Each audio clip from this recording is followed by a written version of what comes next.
Setelah menjadi buron lebih dari 1 tahun, seorang DPO kasus curas ditangkap Resmo Polres Oku Timur di kediamannya Kabupaten Bangka Selatan. Kasus ini berawal saat tersangka bersama korban dan satu pelaku lain berada dalam satu mobil pickup untuk mengangkut barang.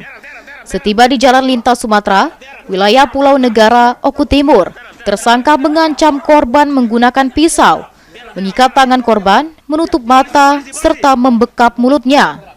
Korban kemudian ditinggalkan di wilayah Batu Raja, sedangkan para pelaku membawa kabur mobil pickup milik korban dengan kerugian mencapai ratusan juta rupiah. Untuk tersangka inisial AP, kami tangkap dengan dugaan perkara pasal 479 ayat 1 dan 2 Undang-Undang RI nomor 1 tahun 2023 tentang KUHP pidana dengan ancaman hukuman 12 tahun penjara. Tersangka ini terlibat kasus apa?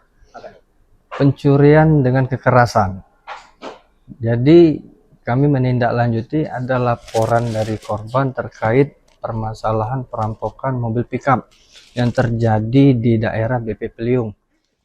Akibat perbuatannya, tersangka dijerat pasal 479 Undang-Undang Nomor 1 Tahun 2023 tentang KUHP dengan jeratan pencurian dengan kekerasan.